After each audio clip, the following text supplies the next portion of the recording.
Before we begin Homer, I want to explain how to read Homer with reference to a contemporary children's book, The Paper Bag Princess by Robert Munsch, art by Michael Marchenko. To Elizabeth. Elizabeth was a beautiful princess. She lived in a castle and had expensive princess clothes. She was going to marry a prince named Ronald. Unfortunately, a dragon smashed her castle, burned all her clothes with his fiery breath, and carried off Prince Ronald. Elizabeth decided to chase the dragon and get Ronald back. She looked everywhere for something to wear, but the only thing she could find that wasn't burnt was a paper bag. So she put on the paper bag and followed the dragon. He was easy to follow because he left a trail of burnt forests and horses' bones. Finally, Elizabeth came to a cave with a large door that had a huge knocker on it. She took hold of the knocker and banged on the door. The dragon stuck his nose out of the door and said, "Well, a princess. I love to eat princesses. But I've already eaten a whole castle today. I'm a very busy dragon. Come back tomorrow." He slammed the door so fast that Elizabeth almost got her nose caught. Elizabeth grabbed the knocker and banged on the door again. The dragon stuck his nose out of the door and said, "Go away. I love to eat princesses, but I've already eaten a whole castle today. I'm a very busy dragon. Come back tomorrow."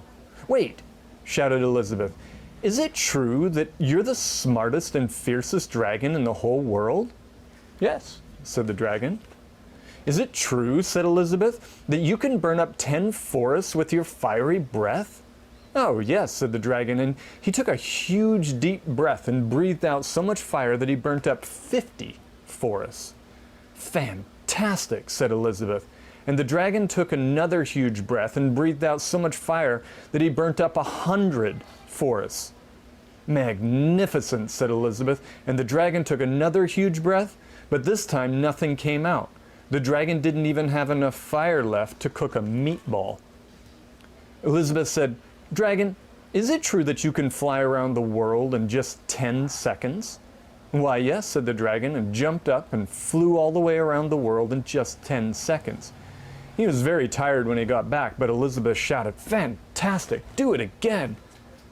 So the dragon jumped up and flew around the whole world in just 20 seconds. When he got back, he was too tired to talk, and he lay down and went straight to sleep. Elizabeth whispered very softly, "Hey, dragon." The dragon didn't move at all. She lifted up the dragon's ear and put her head right inside. She shouted as loud as she could, "Hey, dragon!" The dragon was so tired he didn't even move.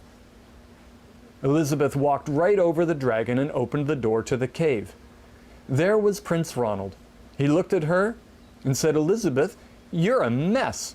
You smell like ashes. Your hair is all tangled and you're wearing a dirty old paper bag. Come back when you are dressed like a real princess." "Ronald," said Elizabeth, "your clothes are very pretty and your hair is very neat. You look like a real prince, but you're a bum.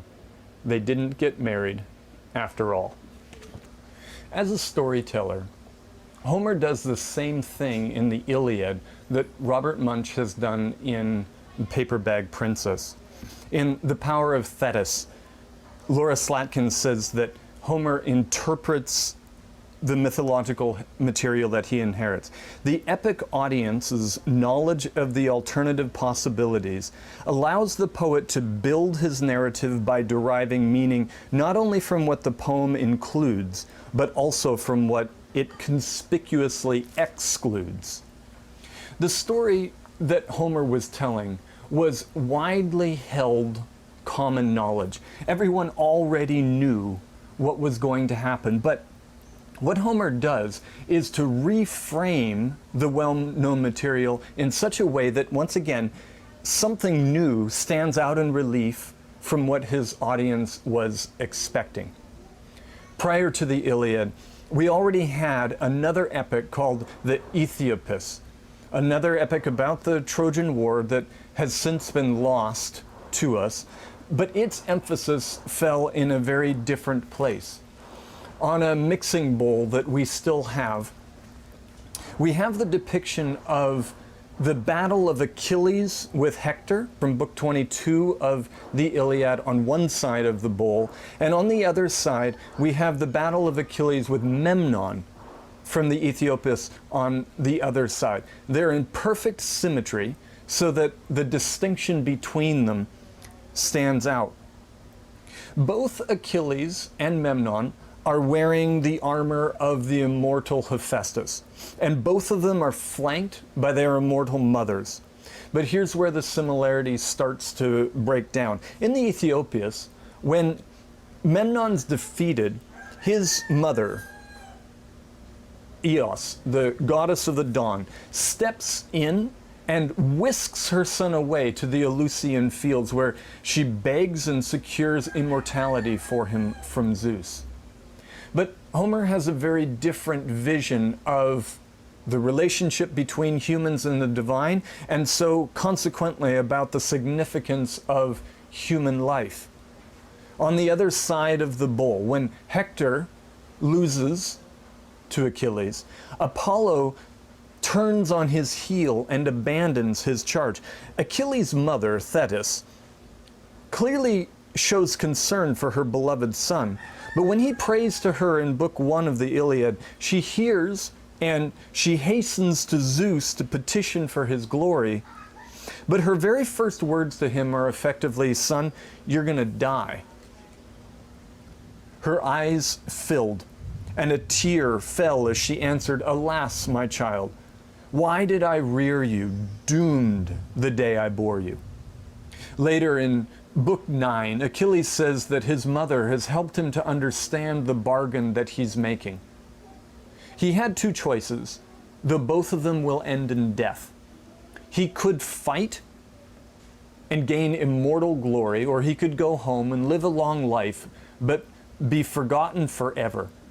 Eternal glory or eternal life, but he couldn't have both. Are you starting to see what stands to the fore in Homer's anthropology? Heroism isn't about access to immortality for Homer. Homer shifts our focus earthward from the Eleusinian fields. All that having a divine mother gets for Achilles in the Iliad is foreknowledge of his imminent and certain death. For Homer, what makes a hero, what gives meaning and significance to the human life, is when we know the risks and we know the brevity of our mortality, but we take our fate into our own hands and we act on the field of human endeavor. What makes human life meaningful for Homer is when we do something meaningful with our lives.